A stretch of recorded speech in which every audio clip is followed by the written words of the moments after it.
Welcome to the Truth Over Comfort show. Today, I want to be talking about Qatar and the other Gulf states, as there's obviously been a lot of discussion recently about the Qatar World Cup, the allegations against the migrant workers, the human rights abuses, their laws against women, and the nature of the government itself, and the alleged corrupt FIFA deal. I specifically haven't looked at the FIFA deal corruption or the allegations against the migrant workers, so I'm not going to comment on that.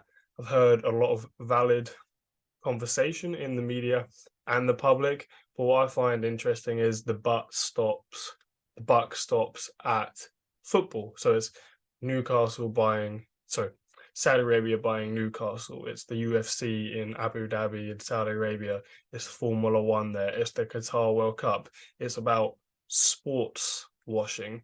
And I find that quite interesting considering the amount of discussion around it and the fact that it doesn't go any further to the extensive links the UK, the US, NATO countries, France have with these countries. Saudi Arabia, Qatar, Oman, UAE, Abu Dhabi, Dubai, and the other five countries, they are huge allies of the West, and especially the UK and the US. They obviously NATO partners, but we sell them a huge amount of arms. They hold military bases. We train their forces. We have troops embedded in their forces on a loan service. They come to our military colleges to get educated. I mean, we have been part of coalitions together in overthrowing other governments. When NATO bombed Libya, Qatar and Jordan were part of that air campaign, especially Qatar threw a lot of money into the rebels. And whatever you think about that, we're working alongside these governments. You have a problem with holding a sporting event to overthrow another country. Also, Syria, Qatar, and Saudi Arabia were extremely involved in funneling money and weapons into Syria to overthrow Assad, along with the US, Turkey, France, and the UK. And then also Yemen, which you could do a whole video on.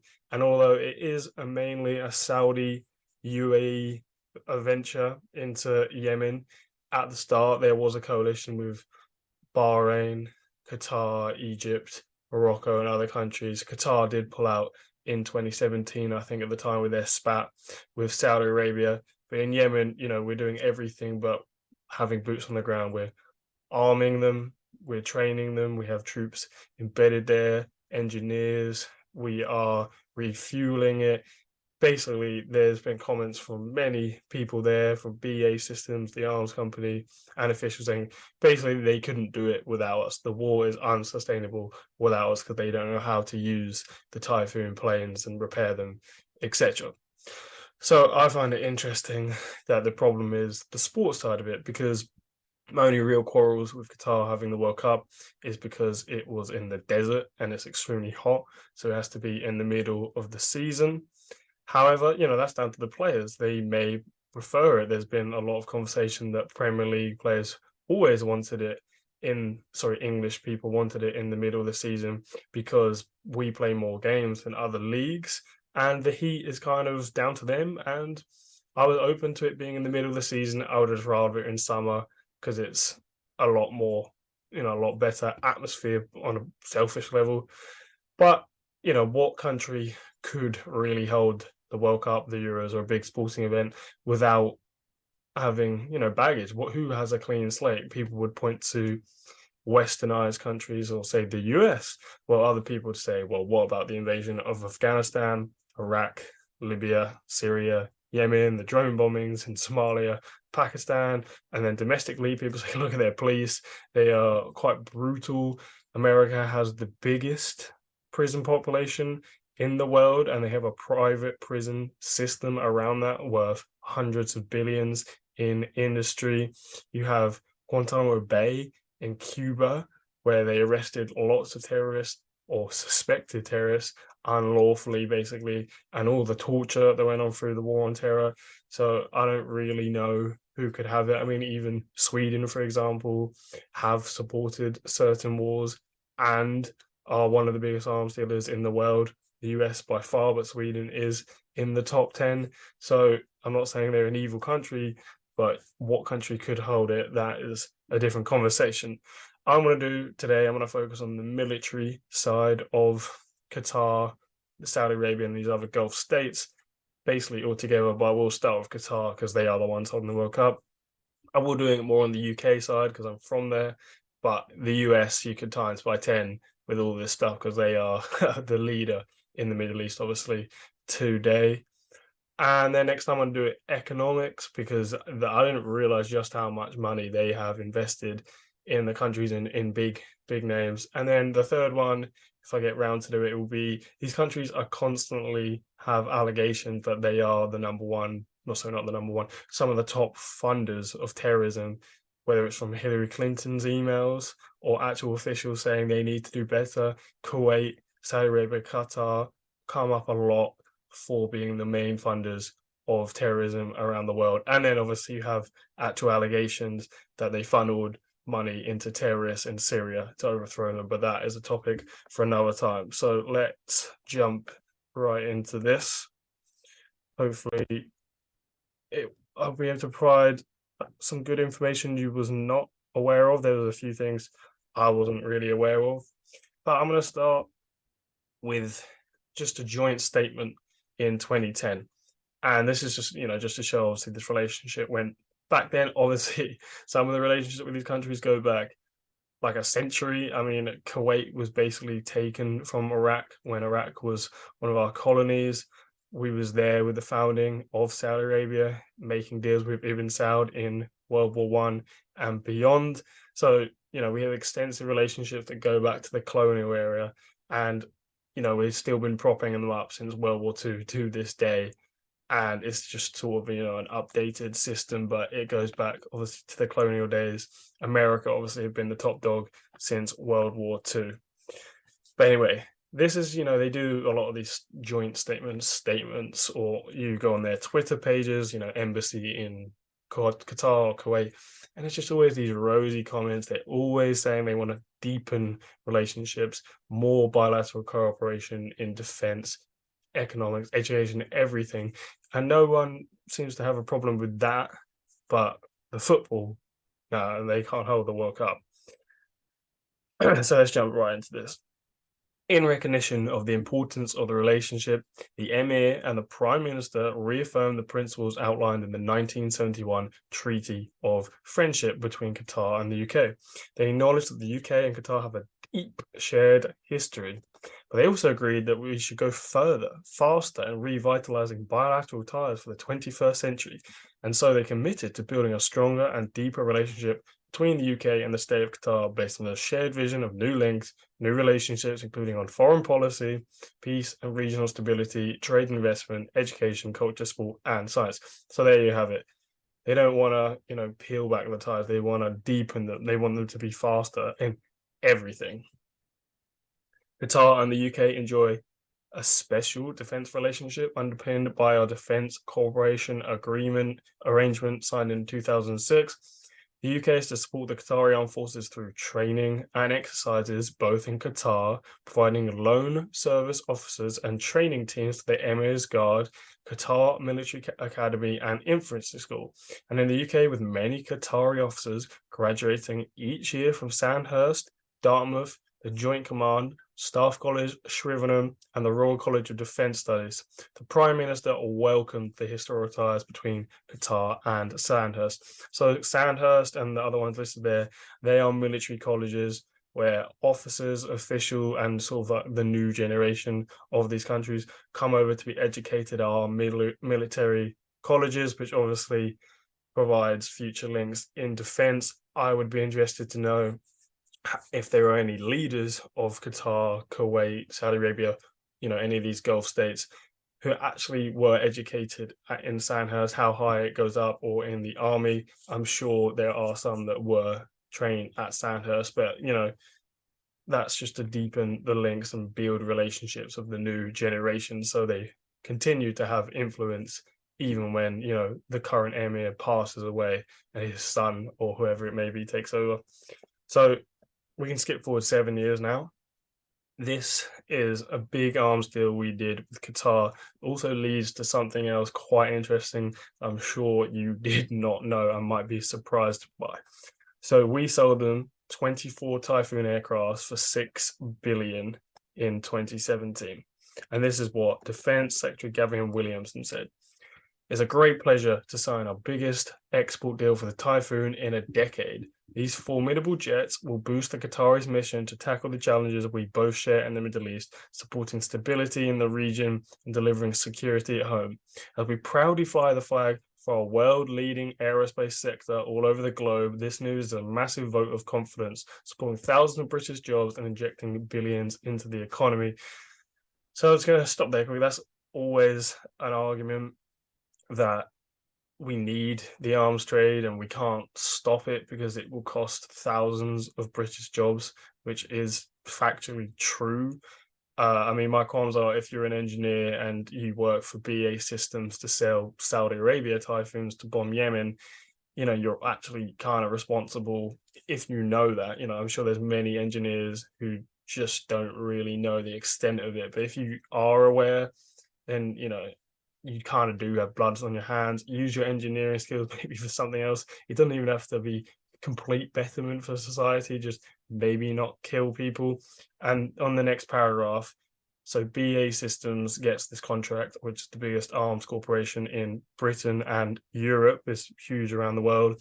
And they're at their company factory in Wharton in Lancashire, and Declassified UK did a documentary where they actually went there to try to speak to some people in the area, and a lot of them didn't want to speak about the factory because they either used to work there, or know someone who works there.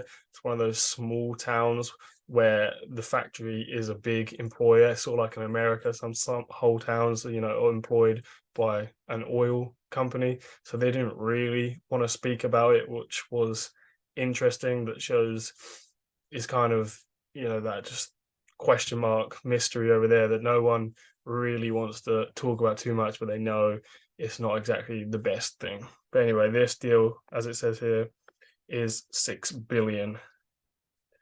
The deal also includes an agreement with MBDA for it also has a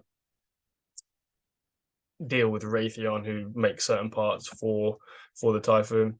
And this is interesting. So the Defense Secretary also agreed a package of training and cooperation between the air forces, which will see them working together more regularly, including Qatari pilots and ground crew training in the UK. So this leads to what I'm going to discuss next. And they're talking about how they did a joint exercise here with the Royal Air Force and the Emir Qatar Air Force.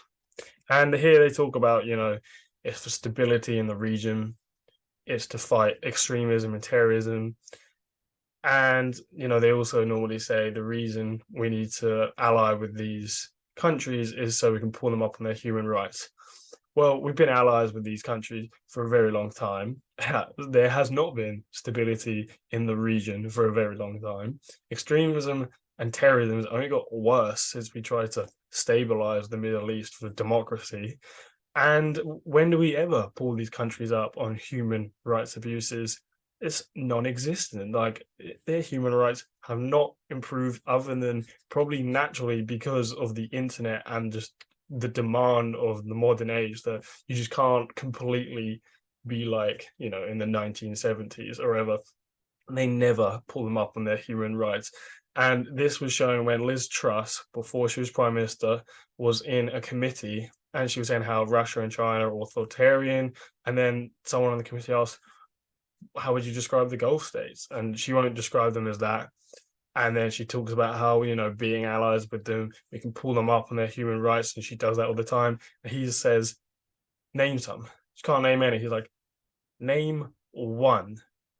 You said you were talking about authoritarian regimes earlier, and you've said that the UK should be a robust counterweight to authoritarian regimes and that we are ending our dependency on authoritarian regimes for energy. How would you describe the Gulf states? I would describe the Gulf states as partners of the United Kingdom. We're currently negotiating a trade deal with the GCC.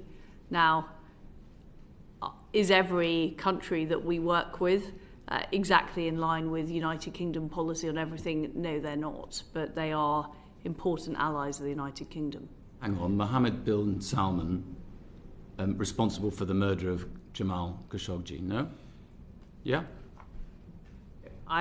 What I would say is that Saudi Arabia Was he responsible? is an important partner of the United Kingdom.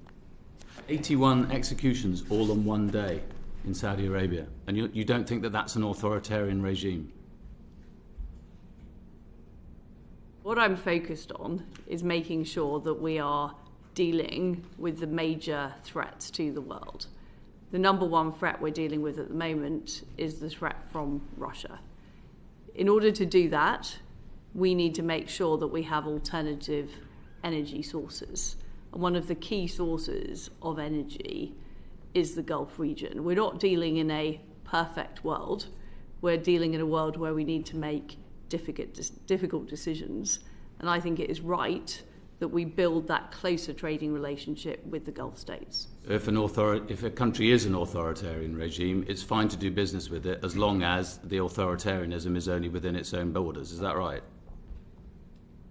What we're facing with Russia is a regime that is actively seeking to invade sovereign nations and create a greater Russia, recreate the former Soviet Union. What we're seeing with China... Yeah, but we went hand in cap to them for 12 years, and now wrong. We're doing the same with Saudi Arabia. Well, I think that was wrong, the approach that was taken to Russia by the West. It was wrong. In the Gulf trade document that you just published, you say the government will continue to hold those who violate human rights to account. How are you doing that in the Gulf states at the moment? Well, these issues are raised regularly with the relevant ministers and leaders who we meet in the Gulf states. I have personally, yes. Well, your spokesman said that you hadn't. So what's the last human rights issue that you raised with a Gulf state leader?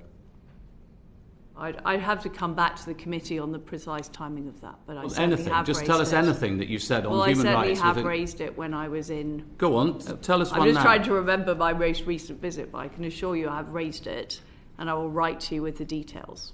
You can't remember a single human rights issue that you've raised with a Gulf state leader? Oh, I've raised particular issues when I've been in the Gulf about human rights issues. Well, I'm not going to go into all the details of private conversations, which I will come back to you on in due course. I'll name one. Thanks, Jim. Liam. So there you have it. Old Liz Truss is squirming there. I actually have done a video on it previously, but the clips there, that's kind of the main part of it. But yeah, she can't really name one. I think it's just something they say, and when they do call them out in public, I'm sure they call, I'm going to speculate here, I'm sure they call them before to let them know they are, and don't worry, it's not going to affect future arms sales or relationships or anything. It's just something we got to throw to the public and the media. So Qatar is the 9th country to purchase the Typhoon, with this year seeing the first delivered to Oman. Oh, great, another Gulf country. And the Ministry of Defense also, wants to do Belgium, and then, Saudi Arabia too. Of course. So Oman, Saudi Arabia, and Qatar, they're your 3 Gulf states, because the Gulf, the Middle East, is the biggest area of arms deliveries, especially the US. I mean, the US basically dominates the arms market. They have, I think, 59% of the market, and they do arms deals with Saudi Arabia. I think Trump did one. It was for 110 billion and 350 billion over 10 years. Like these mammoth arms deals, we don't get near to that, but we are still the second biggest arms dealer in the world over the last 10 years. So what's this? The RAF and Qatari pilots operate for the first time as a joint squadron. So now they create a joint squadron, meaning it's a mixed squadron of RAF pilots and Qatar. So we're directly as like a team working. I'm sure military people would describe a squadron a lot better than me. So Typhoons from the number 12 squadron have arrived in Qatar for exercise Epic Skies. Pilots from the Royal Air Force and Qatar Emiri Force will fly the Typhoons together for the first time as a joint squadron in Qatar, strengthening the close ties between both nations. More than 130 personnel from the Royal Air Force have deployed to Qatar to support the 2-week joint exercise, which will see Qatari pilots and engineers fly and maintain the Typhoon alongside their RAF colleagues. Pilots from the joint squadron will be challenged in a range of air-to-air and air-to-surface scenarios. The 12th Squadron, reformed in 2018 as the RAF's first joint squadron since the Second World War, Qatari pilots and ground crew have been learning how to fly and maintain the Typhoon at RAF coring speed since June 2020, with RAF personnel providing world-class training both in the air and on the ground. So this is basically part of the arms deal they did. They sold them these 24 Typhoons, they provide training, and then they start the first joint squadron since World War II. Just take that in. They haven't done one since World War II, and the country they choose is Qatar, this repressive regime. You don't even want the World Cup there, but we have a joint squadron with them. And you say, we have different values. We're basically the complete opposite. So they always say our shared history and stuff because we've been allies, but we really don't really have anything in common with the way we say we work in a democracy with liberal values, free speech. I mean, Qatar have Al Jazeera, which is actually pretty good for some stuff, but a lot of these other countries don't have any. So we don't really have anything in common other than we need to work together in the Middle East. We can sell them arms, hold bases there, have regional influence. They get to buy the arms, we can get cheaper oil, and we do have joint goals in the Middle East of other nations being overthrown. But yeah, there you have a joint squadron, and this is the one here, the 12th Squadron, a joint RAF and Qatari Emiri Air Force squadron. And it talks about, their history, what they did, obviously the world wars. But, they were there in the Gulf War, the Iraq War, the Afghanistan War, and then even here, this is the Libya War. So, yeah, they've obviously done a lot of good stuff, the RAF, in the world wars. But, that was a long time ago. And now they're having joint squadrons with Qatar and, assisting in overthrowing Libya. And, that stability they always talk about. Oh, I'm so glad, we have an ally like Qatar to stabilize the region in Libya. Because when we overthrew that didn't turn into a civil war and an open slave trade and affect North Africa and other countries around it. No. There's so much more stability in North Africa. And what would we do without our friend Qatar? Imagine the instability if we didn't have them. Imagine what the slave trade could have looked like if we didn't overthrow them. Oh, wait, yeah, it probably wouldn't have existed. Yeah. So there you have it. Look, the 12th Squadron to support air security at the World Cup, full circle back to the sports. And again, I agree with a lot of people what they say about the country and the World Cup. I just think I don't know what country could possibly hold it. But again, that's a different conversation. But yeah, here's the influence of being allies with Qatar and having this squadron is we could do security for the World Cup. And again, I'm not saying there's anything nefarious with doing a security for the World Cup. I don't think it's a cover for something else. It just shows the relationship obviously we have with this country is extensive. Some people might see that as a positive thing.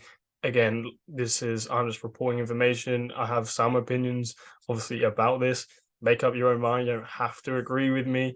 But I really don't think we should be massive allies with these countries. But there is some complexity to it, obviously, because of oil. And that is what makes the world go round.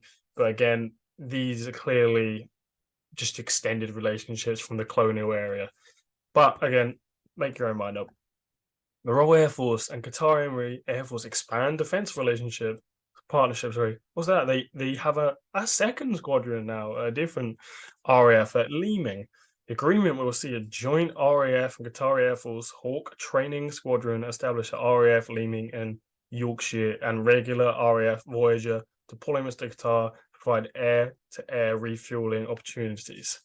So there you go. And 2 squadrons with Qatar, a nation that doesn't share many values with us, and is accused of funding terrorism around the world, which I'll show in the third video. And there is a court case going on in the UK about them funding Al-Qaeda affiliates in Syria. So I find it interesting that we partner with this country who was kind of openly in the media being accused of funding terrorism in Syria. So we can move on to Saudi Arabia now, and this is going to be quite quick from here. Just, the other nations we obviously allied with, just to show you exist. I'm not going to go too far into it. I'll wrap it up soon. But this is specifically about Saudi Arabia. So this is a question asked in Parliament, and you can find these under Hansard, and I'll again put everything in the show notes. He is asked in 2019 about how many British personnel are in Saudi Arabia. As of the 10th of February 2019, there were 17 British military staff embedded in organizations in Saudi Arabia, 10 in the British military mission to the Saudi Arabian National Guard, SANG, which has been going since the 1950s. We've been having this mission with SANG, just to show you how long, again, the relationship has been. 4 in the Royal Navy liaison team and 3 in the Saudi Air Force operations. And the role of the individuals working in the Saudi Air Operations Center is to observe Saudi-led coalition air operations in Yemen to help support Saudi compliance with international humanitarian law. The UK has provided 3 military staff, the RAF, to the Saudi Air Operations since 2015. So this is interesting, obviously, with the war going on in Yemen. So some people say, if we have 3 RAF personnel in the airstrike center, and then they do stuff like bomb school buses and other locations, weddings, funerals, then we're complicit in war crimes. Other people say they're there for more of a show, so we can say legally we're all good to send these arms because we're monitoring their strikes under international law. I'm not sure how involved they are. Some of them say they're just there. They're not really doing most of the decision making. I'm not sure, but it sure does make it interesting when they do bomb a lot of civilian targets that we are there. And obviously we have other personnel embedded in their organizations since the 1950s. So again, you could do a whole thing on Saudi Arabia and Yemen. I'm just going to read you a few paragraphs just to show you how our relationship with Saudi Arabia, and especially how we fueled the Yemen war, and we work hand in hand, and they couldn't do it without us. That we are pretty much part of the coalition. We just don't hold the bomb or the explosives or shoot the bullets. But this is what we're willing to do for Saudi Arabia. We're willing to look pretty shocking and risk being, done for war crimes because they're a big ally. Yemen, I don't know how much we really care about it. But anyway, according to BA, so this is Channel 4. This is an investigative piece. It's pretty good. According to BA's annual report, it has 6,300 employees working in Saudi Arabia. For the first time, some of these workers speak on camera about the work they did for the Royal Saudi Air Force and reveal the extent to which the Saudis rely on British workers to enable them to conduct its war. 2 retired Australian Army technicians who were sent out by BAA to train Saudis to maintain their tornadoes reveal they actually did most of the work themselves. One of them, Mark Roberts, a BAE weapons trainer who was in Saudi Arabia 15 years ago, tells us, once you'd been there a short period of time, you came to realize that you were going to do all the work.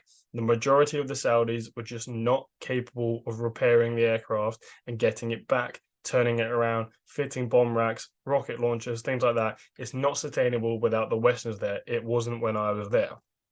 Another BA systems technician who worked recently on the Typhoon Eurofighter jets on King Fahd Air Base in Taif near Mecca decides to speak out despite the fact the company warned everyone on the base not to talk to dispatchers. He claimed that the Royal Saudi Air Force would be incapable of flying their Typhoons on bombing missions over Yemen without British assistance. He says, I was a specialist technician, supervisor as it was described. You immediately see when you get out there, there was very little supervision and it's more hands-on than you thought. The Brits do everything basically from start to finish. We are supposed to train the Saudis, but they are not there to be trained a lot of the time. We have to do all their work from the ground up. We pretty much do 95%. The Brits don't touch the bombs, but that's the final 5%. You're always told you're not classed actually as a mercenary because you don't touch the explosives. But if you fix the gun and then they shoot people, you're still involved. Each mission technicians must perform critical checks involved in everything from updating computer software, checking the explosives in the ejector seats to replace spare parts flown from the UK. When asked if the war could continue without British support, the technician replied, 100% not. You're doing all the legwork with the amount of aircraft they've got and the operational demands.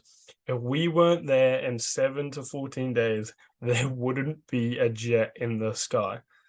Pretty stark comments, obviously. Dispatches also speaks to one former Saudi Air Force personnel who tells the same story. A former Saudi Air Force officer called Yahya Azaria was trained by BAE and was in charge of making sure the Typhoons on King Fahd Air Base had a constant supply of spare parts. He said the Royal Saudi Air Force would be unable to continue its air campaign on Yemen without the Typhoon. Without the Typhoon, they will stop the war. The Saudis, they can't keep the Typhoons in the air without the British. The pilots, they can't fly it without the maintenance and without the logistics. So there you have multiple BA Systems workers and a Saudi Air Force personnel saying basically the British do everything. The fact that in 7 to 14 days, if we weren't there, there wouldn't be a jet in the sky. That is interesting. And of course, they say they're not under the coalition, and this is how someone sort of worded it, which I thought was interesting. So they're basically saying, they don't touch the bombs, they're not involved or executing the war, they just, give the parts and help them use it. And this is an argument by former director of the Public Prosecutions, Lord MacDonald. After dispatchers showed him the evidence from former BA Systems, he told the program, I think that's a risky argument for them to run. Suppose you were planning to rob a bank, and I knew you were planning to rob a bank, and I prepared a card for you. That makes me guilty of robbery. If BA Systems conclude the international humanitarian law is being breached, then criminal liability stares them in the face. If they come to those conclusions, then they shouldn't be involved in this conflict. If they haven't come to those conclusions, then the question is whether they should have. And I'm just going to show you just one last bit. The Ministry of Defense tracks alleged breaches of international humanitarian law by the Saudi-led coalition in Yemen. It has logged 410 so far. And if I'm not wrong, this was in 2019. Okay, 2019. In 2019, the MOD had tracked 410 so far. And some of them, as I said, were weddings and funerals. And the most common one known, and it didn't come from a British bomb specifically, it was suggested it was a Lockheed Martin American bomb, was the one that bombed the school bus and killed 40 people. And I think to sum up our relationship with Saudi Arabia, this sums it up well when Jeremy Hunt was on BBC after this school bus bombing that killed all these children. And he basically says it's a tragedy, but Saudi Arabia is a great militarily ally with Britain. What happened with that bus was truly awful, and I think it's impossible not to be deeply shocked when you find out what happened.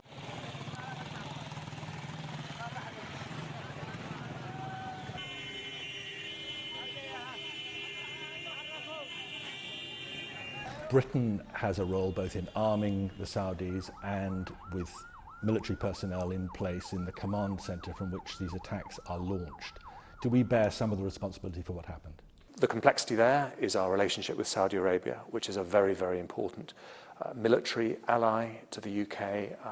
We are their partners in fighting Islamist extremism, and our relationship with Saudi Arabia means that we stop bombs going off on the streets of Britain. Compelling evidence is emerging that the actual munition that destroyed the bus and killed all those children was an American Lockheed Martin bomb. Are you going to use your meetings here in Washington to urge the administration to review their entire approach to the war in Yemen, just as you apparently may be willing to do? We are, of course, going to be talking about the Yemen situation with the administration here. And I think they have a very similar approach to us. But as far as Britain's concerned, when it comes to arms sales, we have one of the strictest regimes in the world. And we constantly review whether the arms agreements that we make when we sell them, whether they are being adhered to. Is the American system as tough as you say the British one is? Will you be, for instance, arguing that perhaps they should return to President Obama's ban on weapons sales?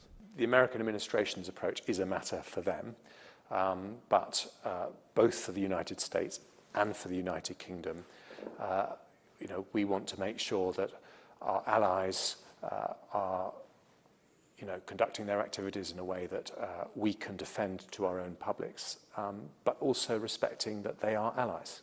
And so we will have these discussions, but very often they will be frank discussions in private rather than megaphone diplomacy. So, as I said, Jeremy Hunt basically justifies what happened. He obviously says it's a tragedy, but, they're a great ally in the war on terrorism, and we use our relationship to, lean on them and stuff like that. But at the end of the day, they're their own sovereign nation. That's what the British officials have to put up with. They have to sit in that horrible interview where, not that maybe we haven't bombed kids like that, but the relationship with Saudi Arabia, when stuff like that, it just shines a light on it, and we're selling arms. But, I'm sure a lot of people have never even heard about that or the extent of our relationship. So, they don't have to squirm too much. But anyway, let's just start wrapping this up. So this is again Parliament 2015, and this is just how many people we have loan service doing training or embedded in the other militaries of countries. So the Ministry of Defense has permanent training teams based overseas in the Czech Republic, Kenya, Nigeria, Sierra Leone, and South Africa. 57 military personnel are currently serving these teams. So they have permanent training teams in those countries, which is interesting. In addition, there are some 200 personnel in loan service teams in 7 countries. And look at the 7 countries: Brunei, Jordan, Kuwait, Oman, Qatar, Saudi Arabia, and the UAE.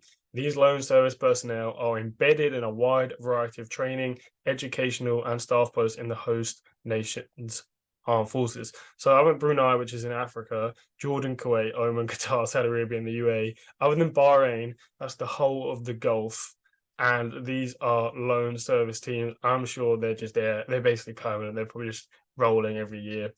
And then these are all the other ones we've done training to since 2014.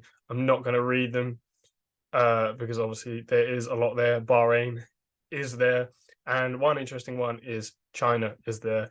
Obviously now an enemy of the state, but you can read that yourself. It's all in the show notes, or just pause it. So, is it going to load?